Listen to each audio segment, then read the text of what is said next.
Hi guys, this is going to be a short video to help you cover and go through phishing and farming as discussed in chapter or unit 6, Security, Integrity and Privacy of the Computer Science AS level Cambridge 9618 syllabus. First up, let's talk about phishing. Phishing is a social engineering attack. Attackers trick users into revealing sensitive information such as passwords or credit card details using this attack.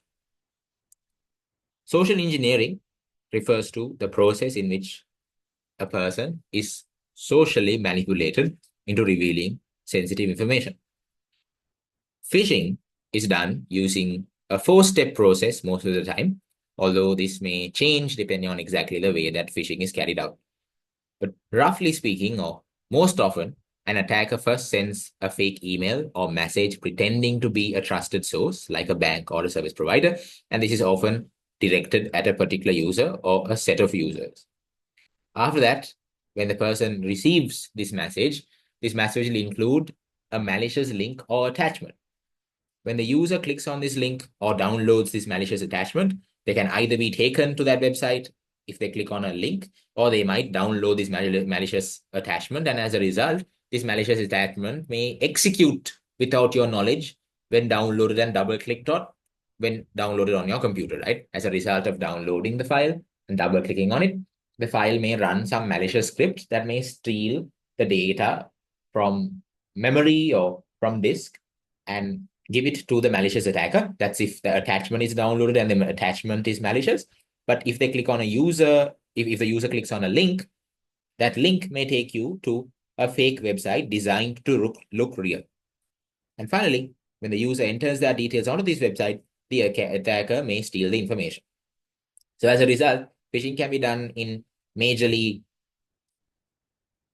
two ways. That's through a malicious link to a malicious website where they are forced to enter their details, or as a attachment to your email that's malicious in form.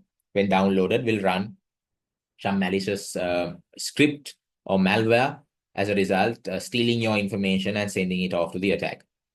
How can you avoid phishing? Phishing can be avoided by always checking for email addresses and domains carefully when you receive an email, and making sure that there aren't generic addressing or generic addressers mentioned on the email. What I mean by this is, make sure that the email refers to you by your name or some unique information about you, and not by something along the lines of customer, dear friend, dear employee.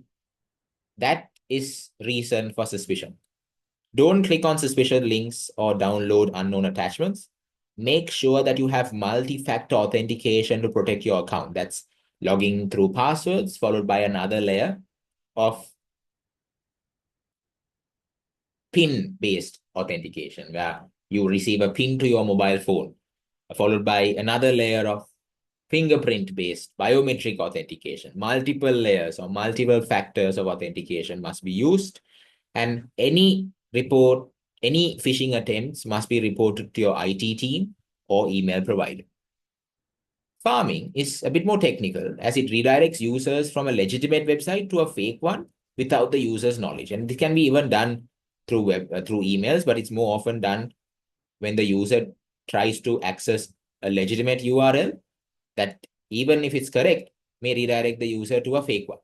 So how attackers do this is they modify the domain name service records of the user's local host file.